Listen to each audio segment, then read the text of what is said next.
All right, thank you everyone for joining us today. I think today we've invited everyone here to sort of hear about the research we've done around the procurement and purchasing category and looking at social and ethical procurement, including them in the category. We've engaged ACCSR to undertake this research, and Hemesta's here today from ACCSR to give us the overview of that research. And so this is really an opportunity for you to hear about some of the interesting things that's happening within the industry, nationally and globally, as well as to give you an opportunity to ask questions and have a discussion. So what we're learning today is basically the background to what's going to be included in version 2. So it's not necessarily 100% going to be in version 2, but it's going to be the background. And then this information will be taken on board with the advisory groups, and the advisory groups will guide the development of version 2 for procurement and purchasing. So before we get into the research, I'll just give everyone a quick overview of version 2, just so you understand how it all fits in. And for those of you who aren't that familiar with ISCA and the IS rating scheme, we'll give you a good understanding of what we're doing in terms of developing version 2.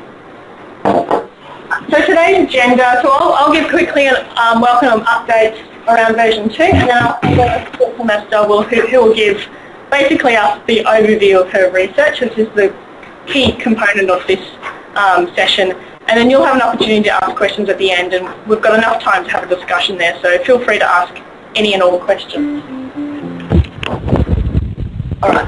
So I assume most of you know who ISCA is, but just in case anybody's on the phone who's not aware of ISCA and who we are, we're the Infrastructure Sustainability Council of Australia. We're a member-based not-for-profit organisation that here is really the peak body for infrastructure sustainability. And so the number one thing we do is we develop and manage the IS rating scheme, which is a sort of industry-compiled voluntary sustainability rating scheme for infrastructure projects. And so IS, which is the Infrastructure Sustainability Rating Scheme, that's been updated, and we're creating version 2. And so the updated version 2 sort of has 4 components to it, and I'll just quickly run through what those 4 components are. So we're looking at the coverage of version 2, so the way version 2 looks at each phase of the infrastructure life cycle and how it adapts to each of those phases, from strategic planning all the way through to deconstruction. We're also looking at our systems and processes to look at feedback loops and processes to align them with international standards. We're going to review our engagement approach, so how ISCA interacts with stakeholders and how stakeholders interact with us. And also, of course, we're going to update the content. So we're going to review all of the current content and develop new content for version 2. And so the coverage, this just gives you a really brief overview of what we talk about when we talk about coverage. So we're looking at everything from strategic planning to deconstruction and what ISCA offers for those different phases. So anything from ratings to guidance, training or service officers. So we're not necessarily going to have a rating for each phase, but for the phases of the life cycle that are relevant to each credit, we're going to look at rewriting those credits for each phase in the infrastructure life cycle. So I've given you a little example here for ENE1.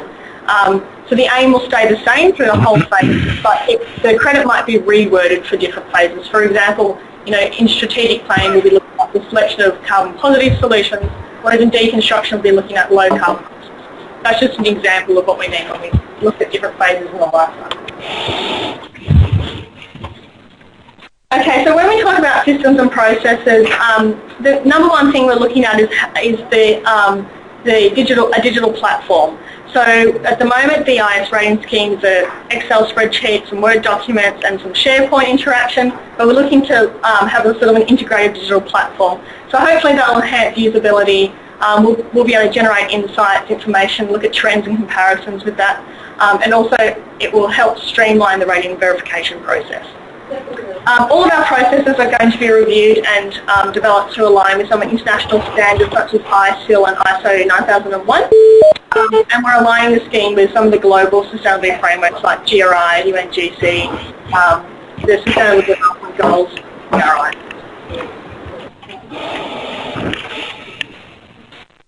And also we're looking at engagement, so we're looking at engagement policies, service policies, identifying opportunities for feedback and enhancing some of our feedback loops. and the content, which is the one that I think we're all the most familiar with. There's sort of two ways we're updating the content. We're looking at the current content, and we're reviewing that, re-benchmarking it, updating the guidance, generating more case studies and incorporating the industry feedback. And then we're also developing two new themes, the economic theme and the social theme. So the economic theme, we've got an economic advisory group, and they've been working hard since February to look at the current, to develop an economic theme. And we are looking at these topic areas, so value and externalities, equity and distribution, risk and uncertainty, financial sustainability, transparency, and benefits realisation. And then the social theme, which is where all of this research fits in, we're looking at sort of three category areas, which is ethical supply chain, so that's things like environmental sustainability, human rights, business ethics all within the supply chain, social procurement, which is things like engaging social enterprises, Indigenous-owned businesses, local employment, long-term unemployed, and those sorts of things, and workforce sustainability, which is well-being, diversity, inclusion, training, education, Indigenous employment, and so on. With all the new themes and all of the current content update, we're going to base all of our development on the scheme intent and our design principles. So the scheme intent really outlines what the scheme's actually trying to achieve, and so this is to advance infrastructure sustainability by providing guidance for designers, builders, owners, operators and investors to make decisions that optimise the environmental, social and economic outcomes of infrastructure, and to do this through an evidence-based assessment and verification scheme and the sharing of leading practices. And our 9 design principles really guide each credit. So basically these are the requirements for each credit. So beyond compliance, we don't want to be rewarding things that are managed through legislation. We want to go beyond minimum standards, measuring outcomes rather than processes and inputs where we can. We want our credits to be globally applicable with some local adaptations. We want them to be quantitative where possible. They have to be material to achieving the intent. They obviously have to be evidence-based. We want them to be scalable to all infrastructure types and sizes, and they need to consider each phase of the infrastructure lifecycle. So all of the current content have been reviewed against these design principles, and the updates will include any changes that need to be made to align them with these design principles. So version 2, we're looking at release mid-2017. It all does depend on funding, but that's what we're planning for. And to date we've had a lot of funding. We've got about 50% of what we need, and these organisations have been kind enough to support us. And then how does the research done by ACCSR, how does it all fit into version 2? So we engaged ACCSR to review the current purchasing and procurement credits, but also to look at how to include social procurement and ethical supply chains. And so this research is benchmarking what's currently happening within the industry and internationally, and it will provide background for the update to the procurement and purchasing category. And also we've developed 2 advisory groups, and some of the members of the advisory groups are here, either in person and on the phone, and they are the Ethical Supply Chains Advisory Group and the Social Procurement Advisory Group. You can see along the side that's kind of the development process. So we undertake the benchmarking, which is what we're hearing about today. We form the advisory groups, and those advisory groups guide the development of the credits and category. Then we have peer review, and then finally we release it. So before I hand over, I want to acknowledge the organisations that help fund this research. So the Department of Employment, OEH, Lend-Lease and CB contractors, they've also put money towards the research that you're going to hear about. So we really want to thank them. And I think I might hand over to Hemesha now to give you an overview of all the research that she's done and some of the trends and outcomes from that. Great. Yep. Can everybody hear me from here, or would you like me to Probably get closer. Actually, if you come here. Yeah, I can come there. Yeah. Sorry, we're just moving the room around. Nicole, I'm sorry, I didn't know the name of the presenter here. It's Hemesha from ACCSR. And what does ACCSR stand for? I will tell you in a little. All right, we will find out. Okay. So do you want me to click? Yes, please. That would be great. Just give me the nod when to click. Yep, great. Hello everybody. My name is Himesha Jayasinghe. I'm a consultant at the Australian Centre for Corporate Social Responsibility. That's what ACCSR stands for, but it's a little bit of a mouthful, so we tend to just stick to the abbreviation. So I'm going to present the results of the gap analysis and benchmarking that we did against ISCA's current procurement and purchasing category. Just to give you a little bit of an outline of the presentation today, I'm going to skip that project overview part of it quickly because you gave a really great introduction to what's actually happening. So I'll tell you about the results that we achieved from the gap analysis, looking at different documents nationally and internationally. And also we've spoken with 10 organizations about, what are the important issues to consider in social and ethical procurement. I'll give you the results from that as well, and our recommendations to ISCA for upgrading the credits, and also recommendations broadly for ISCA to uptake if you see that fit. Great. And this is probably where I want to skip because you mentioned that part. Okay. Throughout this presentation, if there's anything that you have questions on, please stop me and ask me. I don't want to be talking the whole time, and I'm not the biggest expert here in sustainable procurement. I'm sure all of you have your own experience, and it will be great to hear your thoughts throughout this discussion. Just to give you a little bit of an overview of the project that we did. So the objective of ISCA engaging with ACCSR is to understand local and global practices in ethical and social procurement, to give a gap analysis of the current procurement and purchasing category of the IS rating scheme, and also identify success factors that can be used to develop to update the procurement and purchasing category. We will develop a thought leadership article at the end of it, but I'm only presenting the results of the research today. That will come afterwards. So we reviewed a list of 20 guidance documents related to social, ethical, and sustainable procurement.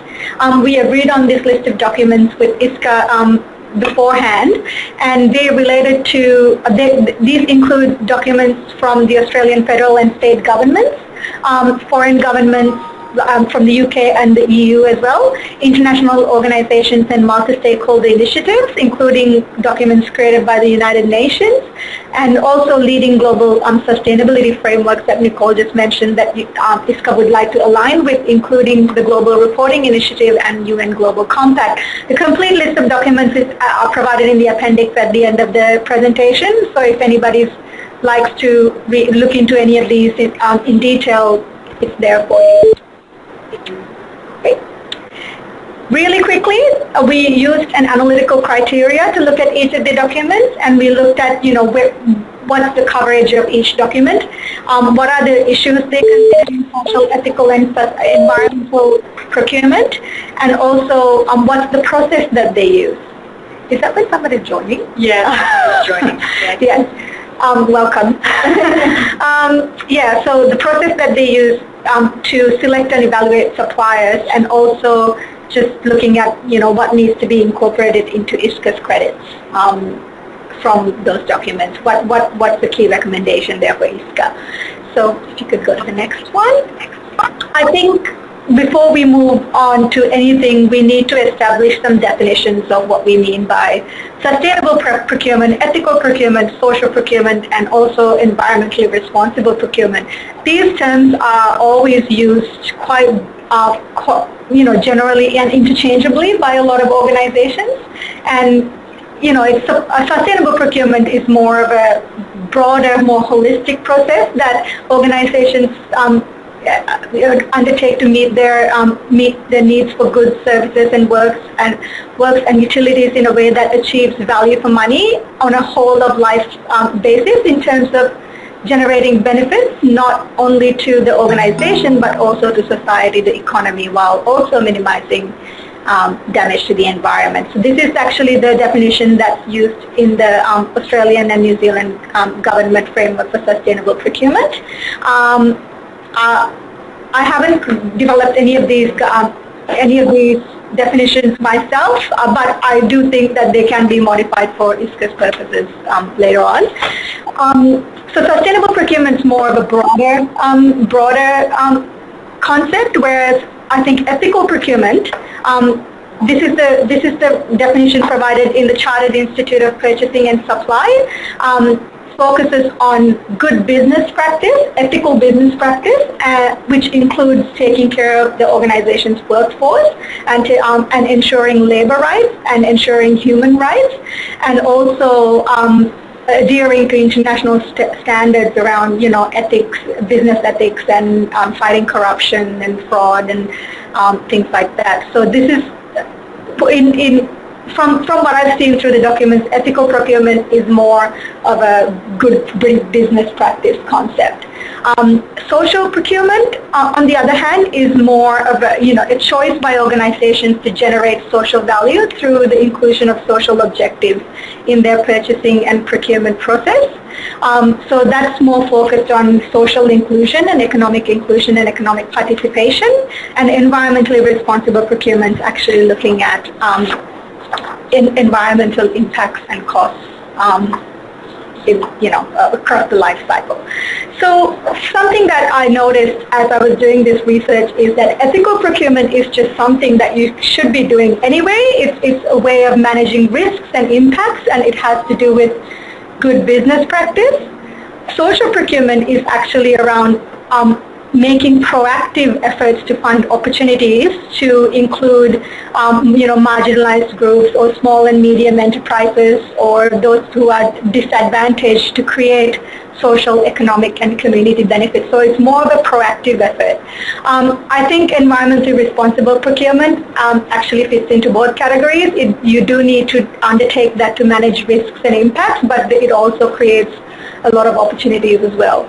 So it's an interesting way to think that, ethical procurement around managing risks and social procurement around pursuing those opportunities to create social benefit and community benefit and economic benefits. Sustainable procurement is just all of that. It covers everything. So proactively looking at things, but also managing your impacts. This is just to give you an example of what are those issues that are covered under the three categories. Please feel free to contest this. This is not a set number of things, but this is just how we've kind of categorized it. Social procurement, looking at things like, community involvement, social inclusion, providing opportunities for social enterprises, for people with a disability, indigenous employment, employing locally and supporting local businesses, and then ethical procurement, actually looking at the company's, business practices in terms of, governance systems, your labor rights and working conditions, whether you provide training and development opportunities to your staff, and, human rights impacts. Material sourcing is a really interesting one, always been considered in the environmental side of things, but this research really brought out the social impacts of material sourcing that a lot of people mentioned. Fair operating plaza and things like that. Yep, exactly. Yeah, and also fair business practices and good relations with your suppliers and fair competition, and also addressing impacts around labor rights and human rights with grievance mechanisms. Just the labour rights one, you've got that in ethical procurement. You were talking about your own workforce or the project workforce. Is that really part of ethical procurement? Because that's not really in your supply chain. Or is that in what Nicole talked about the workforce stuff, or will you come to that later? I think it's actually both.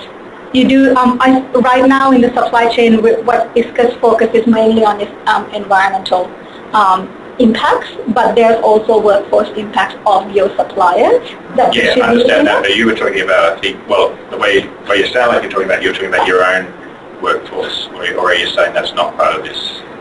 Your own workforce as well.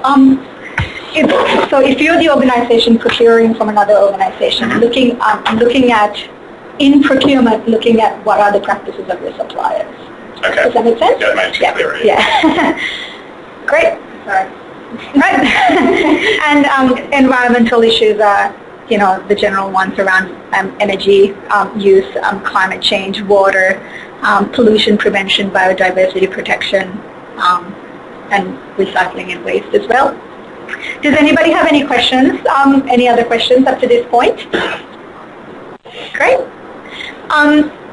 So we looked at, from the documents, we looked at Australian documents and some international documents, but just wanted to give you a little bit of a background to what's currently happening in Australia. One of the key documents that actually talk about sustainable procurement is the Australia and New Zealand Government Framework for Sustainable Procurement, which is a set of principles for organizations to consider in procurement. Value for money is the core principle underpinning Australian government procurement. And this framework actually looks at environmental impacts of goods and services over the whole of life and value for money. I'm sure a lot of you are actually aware of this framework. It looks at inputs of natural resources, pollution from, manufacturing processes, as well as the use and disposal of goods, so the use of resources.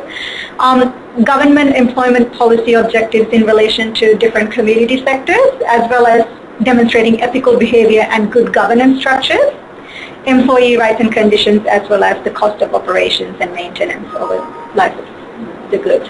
But this framework is actually really strongly focusing on lowering the environmental impacts and also finding efficiencies by addressing those environmental impacts across the life of a project. They do mention those labor and ethical procurement aspects, but the focus is not really strongly on the social and ethical aspects. This is the Department of Sustainability and Environment, Water and Population Sustainable Procurement Guide 2013. This one also recognizes the labor conditions, good business practices, but this framework also, it takes a very strong risk management approach, and it tends to focus a lot on environmental sustainability as a way of achieving operational efficiency and value for money. Good framework though. It's more focused around risk management around those environmental issues. I don't know how many of you are actually aware of the Commonwealth procurement rules. Yeah, the Commonwealth procurement rules, the key framework that guides procurement by the Australian government. This only applies to Commonwealth agencies, but serves as a leading document that provides direction to many others. It promotes ethical procurement and ethical use of public resources, and in this case ethical relates to honesty, integrity, probity, diligence, fairness and consistency, and managing conflicts of interest, which are all good governance issues. Encourages the consideration of environmental impacts, but also the Commonwealth procurement rules focus on improving access to government contracts for competitive small medium enterprises and indigenous businesses and disability enterprises. They focus on ensuring that SMEs and those other enterprises actually can engage in fair competition for government business. So social procurement is not really a, sorry, does anybody have, was there a question there? No. Okay. So social procurement is not really a new concept in Australia. I think it's just some feedback. Okay.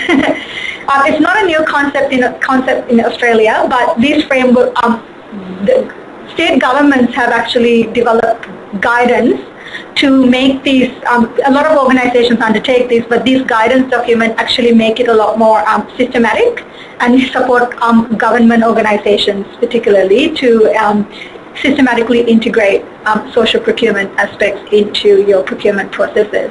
So two of the really interesting and very useful guidance documents have been developed by the Social Procurement Guide for Victorian Local Government, as well as the Guide to Achieve Social Value Through Public Sector Procurement for New South Wales Government Agencies. It's a really great document if anybody's looking for some guidance on how to actually integrate those considerations into procurement. They look at how to embed social procurement into the organization's culture and governance systems. So focusing on having a leadership commitment, communicating internally about the importance of social procurement, developing the policies and processes to support that, doing the right planning to actually engage your suppliers, analyzing opportunities, risks, and impacts, and then also engaging your suppliers and building their capacity and managing those supplier relationships. So that's how you integrate. It gives guidance on how to integrate that into your organization's culture and processes. They also cover, they also provide guidance on how to incorporate social procurement across the procurement life cycle, looking at stages from procurement project planning to tendering and managing supply chain arrangements, and then also a final stage of evaluation and learning. So very comprehensive guidance on how to actually do that.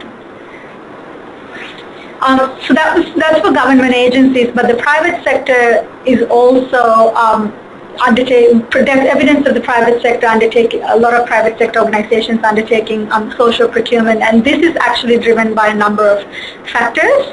This is covered in a document that's released by Social Traders, and the drivers include, an increased focus on strategic procurement, where the organizations are looking at factors beyond price. Public interest in sustainability issues and ethical procurement and fair trade and ethical business practices, and supporting minority suppliers. Emergence of the shared value concept is actually very big in the social procurement area, where it's a new business model to deliver both social benefit to communities and business financial benefits to businesses, and also leading sustainability frameworks like the Global Reporting Initiative, the Dow Jones Sustainability Index, as well as the UN Global Compact. They're increasingly focusing on supply chain impacts and supply chain sustainability. But the government is also using social procurement as a way to play an enabling role to meet their social and economic development objectives. So government's role in promoting social procurement here. I've told you about the Commonwealth procurement rules, but there has been state-based regulations as well that promote local content, using local suppliers, increasing Aboriginal participation in construction, as well as the Australian government's Indigenous procurement policy, which actually sets progressive targets to award 3% of domestic contracts to Indigenous enterprises by 2020. And there's also regulations around providing apprenticeship training and training and development for these different minority suppliers as well. The other one you might want to add there, because I think it's quite important, is the South Australian Government have the Office of Industry Advocate, so they actually have an office that is there to look after the interests of particularly SMEs and things like that. Yeah, great. That'll be great to consider. Thank you. One of the big issues that a lot of people mentioned in social procurement is actually how do you engage these different groups, and there's a lot of difficulty in engaging these groups and having access to them to provide competitive access to the fair procedures and to tender for these for projects and goods and services. A lot of the frameworks actually promote wider communication of tenders to ensure participation of diverse groups in tender processes, and using market intermediaries is actually a way of, is recognized as a very effective way of doing that actually, and this is just a few of them. So that's social procurement. There's in Australia, a lot of the Australian guidance documents, we saw a very strong focus on social procurement rather than ethical procurement, and that's not to say that it's not important for Australian businesses. they do recognize labor conditions like health and safety and diversity and inclusion in a lot of these frameworks, as well as strong governance systems. But ethical business practice may be considered a good governance issue rather than a procurement issue. And Australia as well are understood to have strong labor practices and standards.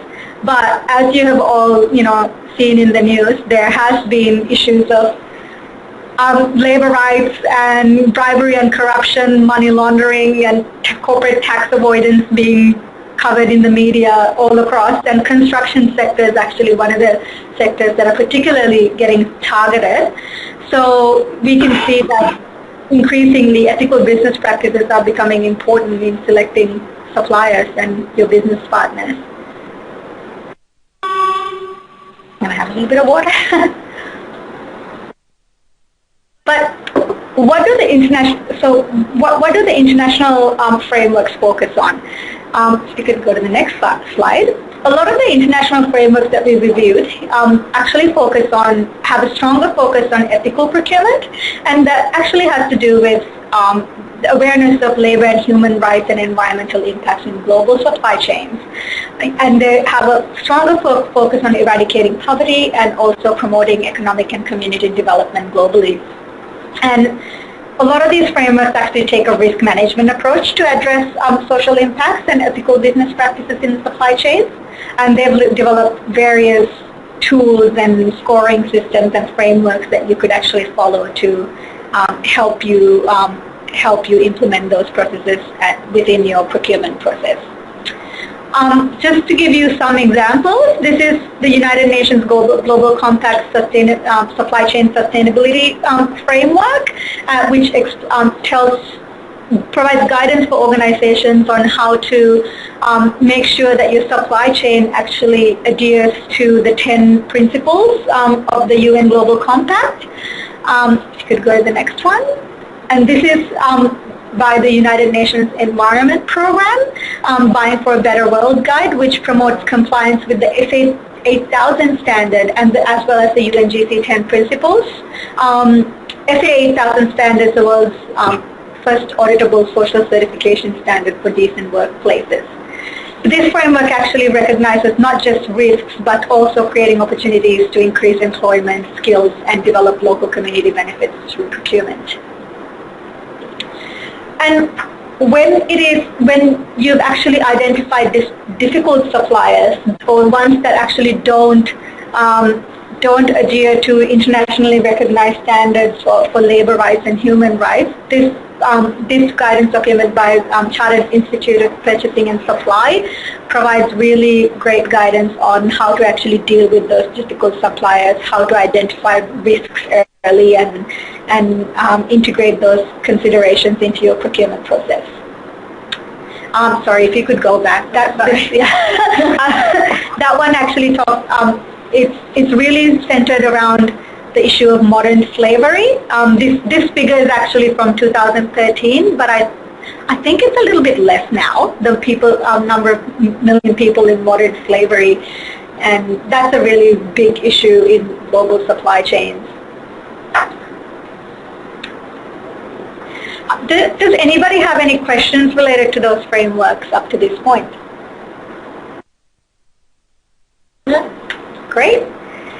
And also, the Global Reporting Initiative is the leading sustainability framework globally, sustainability reporting framework globally, I should add that. It places a very strong focus on supply chain sustainability, risk assessment and corrective action, and this is the GRI's G4 framework, which is their latest iteration. It has a strong focus on what we call the materiality principle. So material issues, addressing your material issues, which are relevant topics which may reasonably be considered important for reflecting the organization's impact, whether they're economic, environmental, or social, and influences decisions of your stakeholders. And it has a number of indicators that organizations can report on. Sustainability impacts in the supply chain. They look at both how to evaluate new suppliers against different sustainability criteria, but also assessing your existing suppliers on negative impacts and what are the actions being taken. So a lot of international frameworks focus on that area of ethical procurement, but they do recognize social procurement, especially the ones that focus on the construction and utility sectors. And the aspects of social procurement that they look at include creating new employment opportunities, contributing to positive labor impacts, supplier diversity and opportunities for long-term unemployed people with a disability, women, supporting disadvantaged or marginalized groups, so supporting social enterprises, providing training, and allocating contract set-asides for these different groups, having greater flexibility in contracting to SMEs, and also avoiding pooling of contracts and concentration of purchasing power. So they actually have they do recognize how ways to create opportunities through your procurement processes for these different groups. And they also have a strong focus on procurement and innovation, and this is a quote coming from the EU directive on procurement by entities operating in the water, energy, transport, and postal services sectors. This is actually like a 140-page document, really boring document. Yeah, and it's actually focusing on research and innovation, including eco-innovation and social innovation, as main drivers of future growth. And it also has a really strong focus on partnerships in order to achieve, to pursue new ideas, new opportunities, and drive innovation. And there's always the Sustainable Development Goals. So this is everybody's aware of the Sustainable Development Goals, right? Yeah. Yeah, so this is the 2030 Agenda for Sustainable Development. When you think about the infrastructure sector in particular, there's a number of goals that are quite relevant, including that Goal 9, Industry, Innovation and Infrastructure, Responsible Consumption and Production, definitely Sustainable Cities, and also those partnerships that will progress the goals. And the reason that we should consider these Sustainable Development Goals is to actually look at those infrastructure projects especially as part of that larger system, and how does it create benefits for the future economies and communities, and understanding your place in the economic systems. And I don't know how many of you are actually aware of the ISO draft standard on sustainable procurement. You are, because you're in the Yeah, so this is, just wanted to show you this one because we see this as becoming increasingly important in guiding organizations to integrate sustainable procurement aspects into your procurement and purchasing.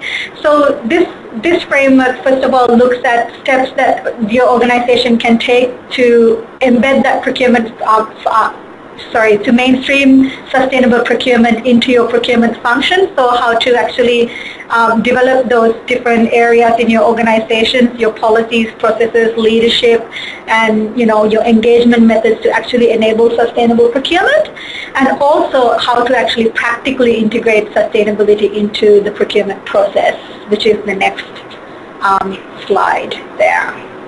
Yeah, and we actually use this process to provide most of the suggestions for ISCA to update your procurement and purchasing credits. Don't know if anybody's got any questions up to this point. Okay, so we spoke with, just to understand, where the industry is at the moment, we spoke with 10 individuals from 9 organizations. We spoke to 2 people from Melbourne Metro Rail Authority. Majority of them were from government, but there's also 3 private companies as well. And just to give you an idea about who we spoke with. So we asked each of the key informants that we spoke with, do you have a process to evaluate your suppliers? Do you actually take a risk management approach to addressing procurement? And also, what are the key issues that you consider in sustainable, social, and ethical procurement? So most of the ones that we interviewed said that they have processes to evaluate their suppliers, which ranges from different rating systems to having KPIs or self-assessments. Some even said that they use the IS rating scheme as a guide for construction procurement. A lot of them are actually informed by the government regulations around local content, indigenous targets, as well as their internal sustainability targets. And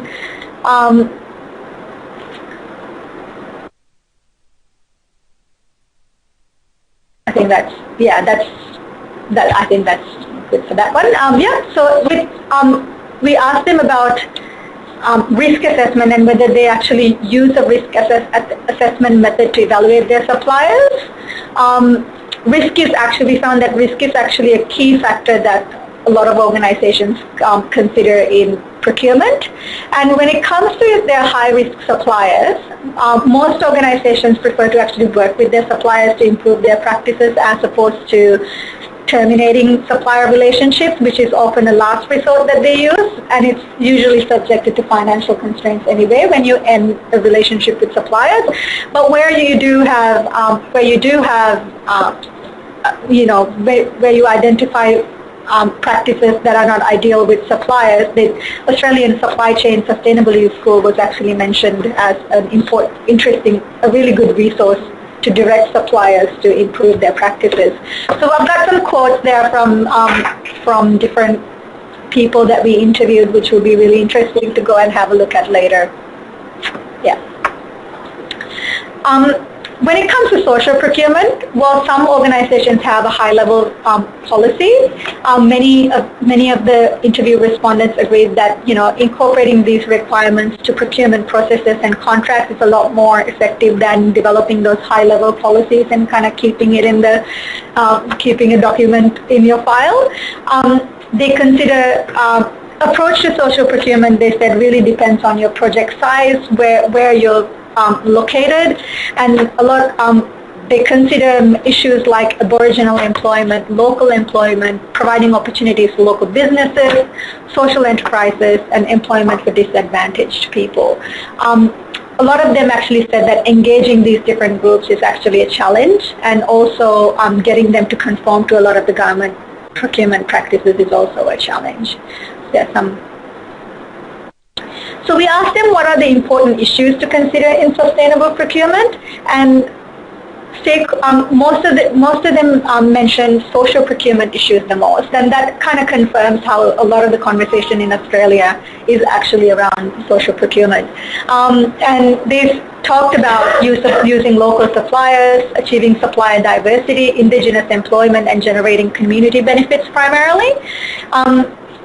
Most of the ethical procurement issues that people talked about was actually related to material sourcing and suppliers that, whether you're sourcing materials from suppliers that actually align with responsible practices, which actually leads to, human rights issues as well. And when it comes to environmental impacts, it was mainly climate change and recycling and waste disposal, which is actually a very interesting issue for infrastructure. Yeah. So just to give you a little bit more of, I think, specific issues that people mentioned, using local suppliers, material sourcing, climate change, supplier diversity, and indigenous employment and community benefits are those big issues that people talked about. So, ISCA's actually looking at how do we address these issues. These are probably some of the most important ones for you to look at. Yeah. So this is just to give you a little bit more context about why these issues are important. Using local suppliers it really has to do with stimulating local economies and creating an overall positive community impact. And they see that ISCA has an opportunity to build that vision into your IS credits. Go to the next one. I'm not going to go through these quotes. I really hope you can. Because they're really quite good, so hope you can read it in your time. I'll send everyone this slide set afterwards. Great. And sourcing materials from material sourcing really had to do with sourcing materials from suppliers that align with responsible practices. And this was closely linked to human rights and labor conditions in material supply chains, which are often not really here in Australia, but are in other parts of the world. And labeling and certifications was identified as a way of getting assurance that materials are sourced both in an environmentally responsible manner, but also ethically sourced. And that actually gets into the issue of gaining visibility into supply chains, which is we all know that it's a very complex issue, and it's very hard to gain visibility into what your tier 1 and tier 2 suppliers, which are indirect suppliers, and what their suppliers are doing. So, this is actually an ongoing challenge in procurement. Climate change mitigation was mainly around, using renewable energy, achieving carbon neutrality, and also reducing your water and waste and their contributions to greenhouse gas emissions.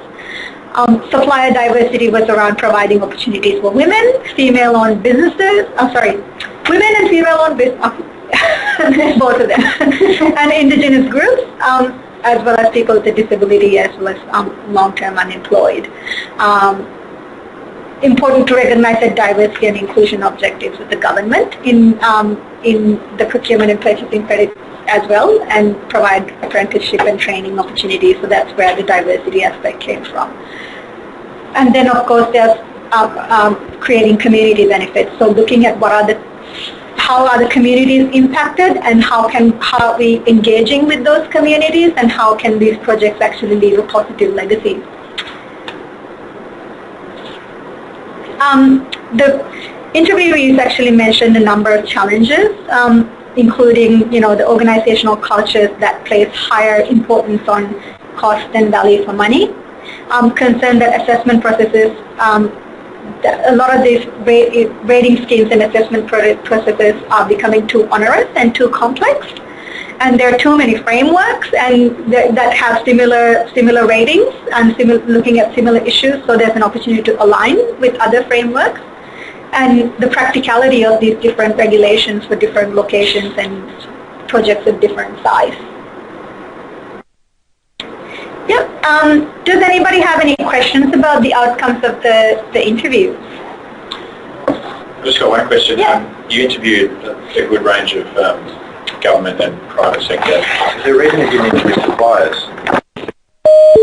Hello, is everybody still there? Yeah. Yeah. Yeah, we're all talking amongst ourselves. Sorry about that. I'm not sure what happened. I think I might have bumped the phone. Right, I'm going to very gently place that phone back down. Good. Great. So, okay, here we go. Okay, so you didn't miss anything. We're just up to recommendations. Sorry, Nicole, just so that we can recap, there was a question before you dropped off the line. Oh, great. Yeah. Okay, so the question was, did we talk to any suppliers? And the answer was, not in this round. We'll most likely look at those suppliers through the advisory groups. Thank you. No problem. Great. Okay, thank you. You could go to the next slide. Sure. So we actually looked at everything that came out of this research and mapped whatever the recommendations that were coming out from these guidance documents to discuss for procurement and for purchasing credits, and there were 4 of them. And if you'd like to see the results in more detail, I think Nicole will provide that to you once we've completed the project. But these are the key recommendations that came out of it, and I will actually speak to the gaps as I provide these recommendations. So one of the absence of that social component is actually one of those overarching gaps in the framework, and it has a much stronger focus on environmental impacts rather than the social and the ethical and strong business practices. So the level 1 of those procurement and purchasing credits really focuses on, do you have an environmental policy, and do you consider environmental impact, whereas the level 2 actually focuses on broader sustainability issues, including environmental, social, and economic impacts. So our most important recommendation for ISCA is to actually elevate that sustainability aspects in management systems to the level 1 requirement, and that's actually just general practice, and a lot of organizations that undertake this will probably have practices across all areas anyway, so it wouldn't be a issue for a lot of them. So in the first part of the credits, where you're actually looking at the opportunities and identifying who your suppliers are, it's important to have a step around identifying what the risks and impacts are and what those material issues are, and also what are the opportunities that the project can create. And that I know that the procurement and purchasing category does look at risks. It does speak about the risks, but I don't think the risk assessment and opportunity identification process is not really a part of it, and it would be great to actually consider that and do your due diligence work there. And this is actually framed around that ISO draft on sustainable procurement. And also, in addition to recognizing whether a supplier has an organizational strategy or sustainable procurement policy, it's also important to look at those project or portfolio level sustainability sourcing strategies for major projects, because they will be different for different projects depending on the size and where they are. So sustainable procurement policies, will look at what are they focusing on, but a project or portfolio specific sourcing strategy will actually identify the real impacts and what are those community benefits that we can explore. Also, the credits currently don't actually have a mechanism of integrating those mandatory government regulations that have come up around, around local content and indigenous employment, as well as those very relevant international labor and human rights standards. And we can actually integrate those considerations into pre-qualification and supply selection stages, especially looking at, through like a supplier code of conduct or, some pre-selection criteria. Also, one of the key important things that came out of it, especially that sustainable procurement guidance document, was actually, when it comes to infrastructure projects, identifying the market's capability to contribute to the organization and project's social, economic, and community development goals. So doing the research to see who are those suppliers that can actually contribute to the process and to achieving those goals. So analyzing that supplier market in your supplier selection process. And one of the ways that you can actually do that is by engaging with intermediary groups to provide access to the diverse supplier base. Also, one of the things that the procurement and purchasing category currently doesn't allow is to look at impact beyond your tier 1 suppliers. And as we know, a lot of the labor rights and human rights impacts don't actually occur in your your first suppliers, but it's actually, tier 2 and suppliers below that those impacts occur. So way of actually integrating that. One of the other things with contract negotiation, once you've actually awarded the project, is to then use that contract negotiation process to have conversations with the selected suppliers to agree on outstanding sustainability requirements, because sometimes, the supplier that you select may not meet all the standards, but you actually have a real opportunity to work with them to agree on those outstanding requirements and have a proactive influence on your supplier's agenda. When it comes to the credits related to managing supplier performance, currently focuses on measuring and monitoring risks and impacts and improving performance. But there's also proactive ways that you can actually support your suppliers mitigate and alleviate a lot of sustainability risks. And this could be done through, agreements mechanisms, providing training and capacity building and supplier audits. So finding out those opportunities rather than just measuring performance. And also, recognizing industry collaboration to advance sustainability priorities and scoring that higher because that's really a way of, driving innovation and finding new solutions to a lot of procurement challenges. So those are the recommendations that we've got to upgrade the credits. But I'm really interested from everybody else to hear about, what do you think of these recommendations, and are these important for ISCA to actually address through the procurement and purchasing category or any other credits? Before we get into the discussion, I just want to remind everyone that the phone conference is being recorded. So if you have any questions that you don't want to be on the recording, just send me an email. We'll respond to them without recording. So I guess, let's have a discussion around whether these recommendations seem to fit your understanding of the situation, or if we think we're off topic here. Yes. Can I start? Yeah. Absolutely. We need to talk loudly. 10 points are really good. The first point that I would put as the chair of the Australian Bureau Committee on the project of ISO 20400 and sustainable procurement is that I think for the IS credit, it should be an objective to align with this new ISO standard, because it's going to be published maybe in February or March next year. It involves, has involved 49 countries in the world for 3.5 years. Major international organizations and initiatives such as the UN, the OECD, GRI, ICIL, all these people that have been working on this unique international guidance standard that really describes the procurement activity in details, and really aligns with all that. But it's a very hard work to define some guidance that everybody agrees on at the international level. And the words are important, and the definitions are important, and the guidance is important. So you will not find any other document in the world that encompasses all the good practices that you can find in strategic procurement. And how you apply strategic procurement to sustainability, and how you integrate sustainability into the BAU procurement policy, governance framework, and procurement processes. So absolutely. Looking forward to help you to do that. We've been keeping our eye on the ISO standards. We oftentimes reference ISO standards.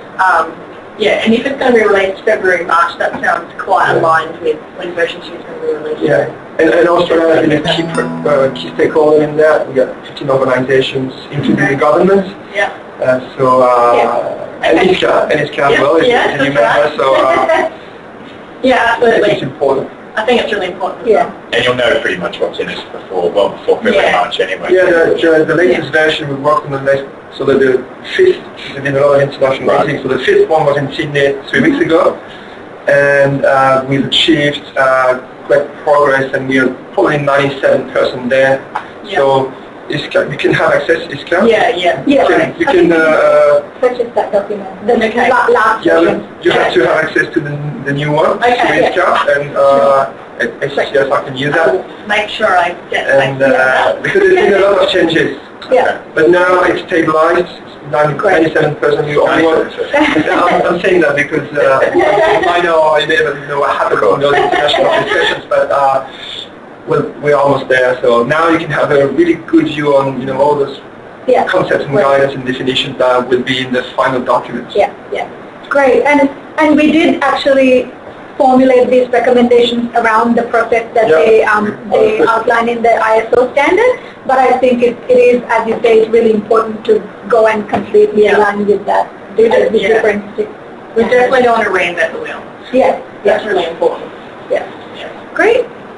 Any other comments on these recommendations, or any challenges that you see in ISCA actually incorporating these recommendations into the IS credit? Any concerns that this is a big leap, or is everyone sort of feel comfortable with this sort of being this extension into the IS rating scheme? I've got a question about the number 2 recommendation, the emphasis on risk. I can see, I haven't read the international standards, so I'm not sure what it says in that regard, but could you just talk about or tell us a bit more, flesh out the risk aspect? Would you see a formal risk assessment being done, or is it a less formal risk assessment? Yeah, I think it's more of a formal risk assessment as in the organization coming together to identify different risks that are related to any particular infrastructure projects or setup projects. But I think the focus in that recommendation is to actually understand the impacts and the risks that are associated with that particular project, as well as the opportunities that the project can create for the community and the environment and the economy as a whole, and framing the rest of your strategy against what you've assessed as what the key impacts are, as well as what the key opportunities are. So just having that planning, that will be your planning phase, and having that planning done early on before you actually go to the next levels of your tendering process. Okay, so a project risk assessment, even an environmental risk assessment, would be reasonably commonplace. Yeah. But doing a risk assessment on a supplier's ethical conduct or that sort of detail would be fairly new, I would think.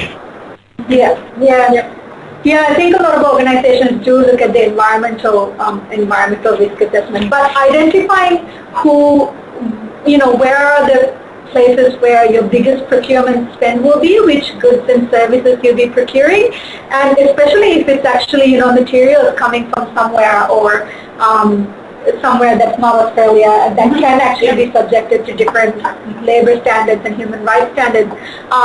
There shouldn't be human rights standards, that's all. But just act as an organization recognizing that there is either a reputational risk or even commercial risks associated with that, and working then with your tier 1 suppliers to work with others, so that's actually recognizing that risks and putting in place measures to work on that. Of course, it's a challenge and everybody recognizes that, but it's really around recognizing it's a risk and building those relationships with your suppliers.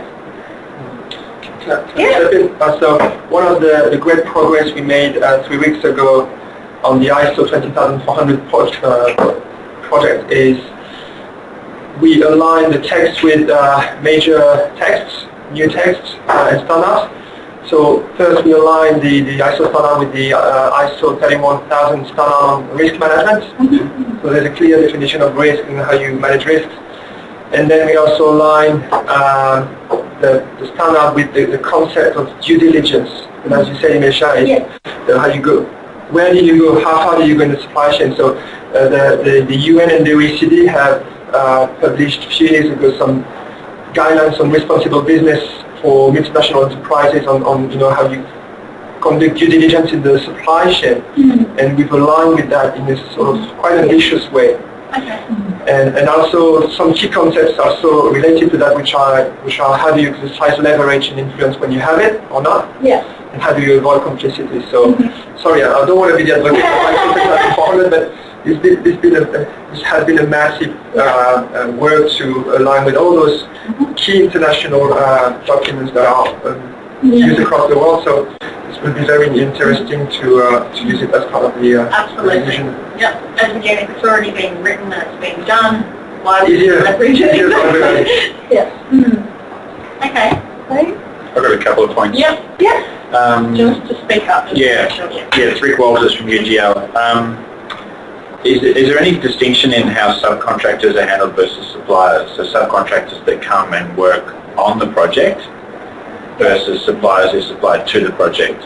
Or is that kind of for later in the detail, do you think? I think that might be later in the detail, but I think from a procurement perspective, Jackie, maybe you're going to help me out here. Generally, procurement looks at subcontracting as well. Is that right? Yes. So it would fall under that, I would say. I just think you need to think about that as you go through more into the next level of detail, that there might be things that have to be different for subcontractors versus suppliers. some things can be across the board and they'll be fine, but some things may have to be handled quite differently because they sometimes are treated quite differently. For example, subcontractors often have to work under the systems of the principal contractor. Suppliers don't, generally.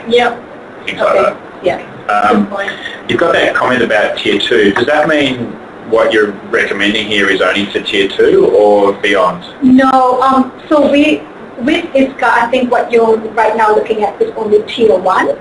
So when I say Tier 2 and beyond, it allows anything, but it requires only Tier 1. So you mean Tier 2 and beyond? Okay, cool. I guess the other broad comment, which maybe other people will be interested with, other people agree, is there's a lot in there in the 10 recommendations, and obviously the devil's in the detail about what you do with that. But there's a lot there if you sort of then apply that across the tool and the various credits and categories, how you integrate it. And with that comment that came up in the survey already of not wanting to make it too onerous, the whole challenge will be, of course, how do you take all or some of those recommendations and make them real through the credits, and that is a huge challenge. So I'm interested in kind of the next steps around that. But I think be interested in other people's views around that. There's a lot in there. The alarm bell for me is at point 7, which is about how far do you go and how much that's the responsibility on especially in a procurement on a project where you've got a limited time and you're fulfilling all your due diligence requirements and obviously through your tender evaluation and how far do we go each time we're talking and diving down. And that's difficult. So what do you find, what do you do currently in Tier 1?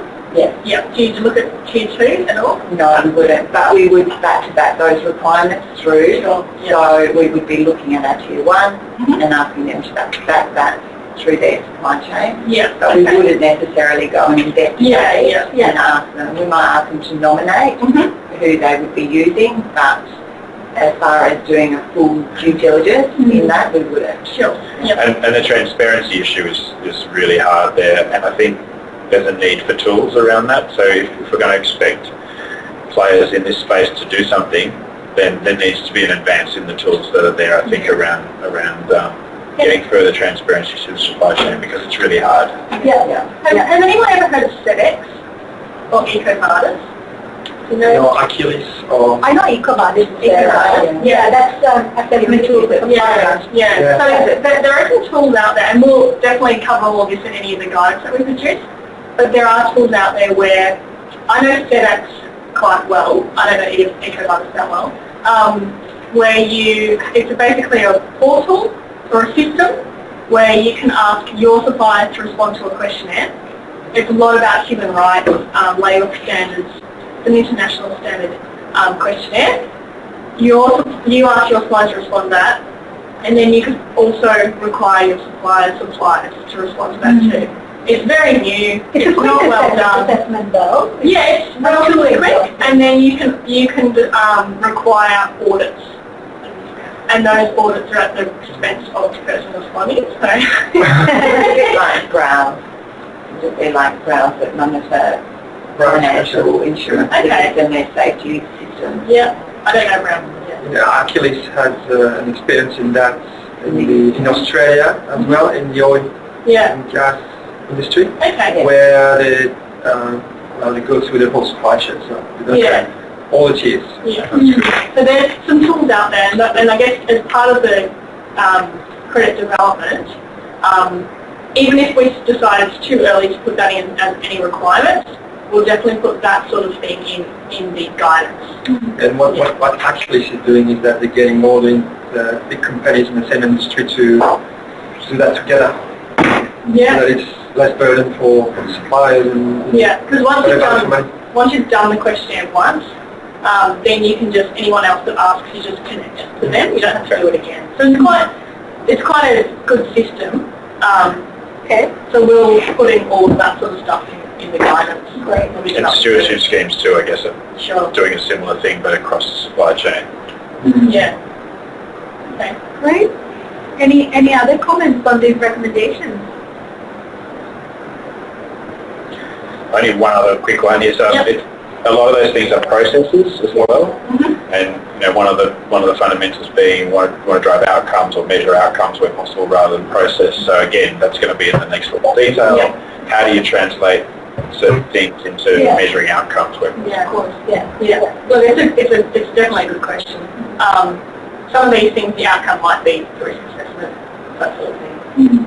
Particularly Good morning, it's Ainsley Simpson from ISCA. Thank you very much for your time this morning, and you've clearly done a very comprehensive piece of work. One of the questions I have for you is the recommendations are obviously quite a lot that we need to process. Yeah.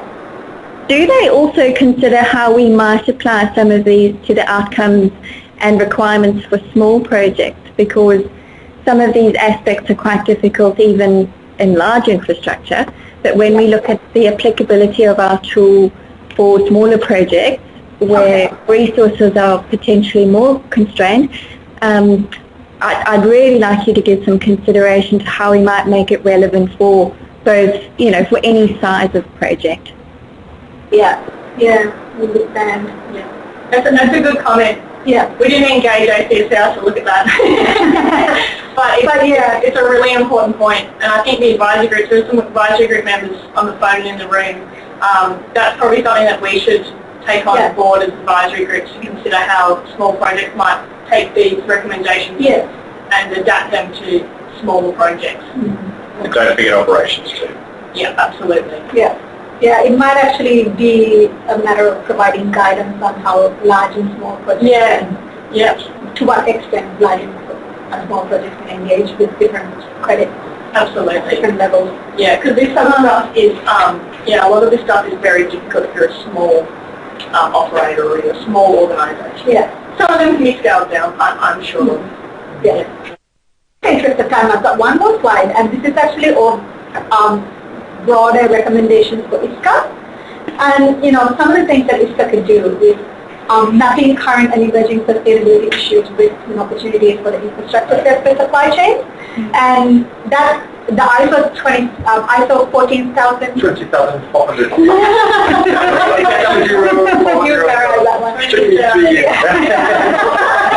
got something out of it. That one that has a help box at the end in the appendices that actually talks about, so that maps the ISO 26,000 issues on corporate responsibility to what they need for procurement. So this might be a really interesting place to get started, but ISCA could actually have a chance, opportunity to kind of identify what are the really key issues, opportunities as well as outcomes that the infrastructure sustainability supply chain should be considering. And also, developing strategic approaches that leverage industry buying power, and that really goes to that, where can we leverage influence and to encourage sustainability practices in procurement and in supply chain. The Commonwealth procurement rules are constantly evolving and they're constantly reviewing them, so there's really good opportunity for ISCA to actually play an advocacy role to support sustainability and socio-economic development objectives and outcomes through major infrastructure projects as well as small projects. And one of the other things is that value for money is the core principle in Australian procurement at the moment. But a lot of, we're looking at, a lot of us are looking at costs, but undertaking value management studies, especially for large infrastructure projects, and looking at how can we calculate value rather than just cost, and what are those desired outcomes for different stakeholders. Also, what you mentioned about too many different frameworks and everything's really complex. So looking at other key players in the sector to see where you can actually align some of these assessments and to just find efficiencies and opportunities for innovation there in sustainable procurement as well. And the Green Building Council of Australia and the Australian Sustainable Environmental. Yeah. And then, of course, sharing best practice and lessons with all your members to encourage replication and innovation, which we discussed role. So, some excellent recommendations. Yeah. Any comments on those recommendations? Do you think those would all be very useful for you that would be using the IS rating scheme? Yep. Especially that first one, that would be like as a short-term product, that would be really useful. Help risk assessments and just get people thinking. Yeah. Yeah. Okay. Excellent. We've got 6 minutes left. Is there any questions? It doesn't have to be about recommendations, but any questions at all about what you've heard today? You know, if you're interested in getting involved in the advisory groups, anything at all, I'll open up to the floor.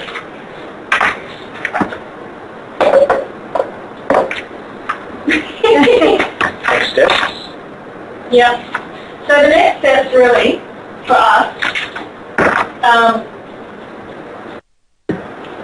we've got the advisory groups developed. So we've got the social procurement advisory group and the ethical supply chain advisory group, both looking at the purchasing procurement category. We've also got a workforce sustainability advisory group as part of the full social theme. They all overlap a little bit. So what we're going to do is we're going to start off with it structured the way it is, and then look through the development we might decide we need to join some or change things around, but we've got to start somewhere. Those advisory groups are going to guide the development of these categories, and really they're going to play the ultimate role in making decisions of what we should be considering, what the industry expects, what's too much, what's too little. So they've got quite an important role. Of course, we'll always go back to the industry once we've come up with a draft of something, and then the industry will all have an opportunity to provide their feedback. So there's lots of opportunities to provide feedback. It's a new theme. There's a lot of new stuff going here, so there's going to be extensive stakeholder engagement. So once we've gone through those motions, we'll then develop a draft set of credits and guidance, and then we'll get peer review, and the industry again will have the opportunity to feedback. And then we'll incorporate into version 2, and we'll see if anything goes wrong. And if it does, we'll fix it for version 3. So if you're interested in advisory groups and you haven't heard about them, just email me and I'll provide you some information. Yeah. Great. Excellent. Well, thank you so much for your time. I'm going to send you through the research report and these slides after this. And so if you have any further questions, just you'll have my email address, so just give me a call or an email and we'll tackle it that way. Excellent. Thank you.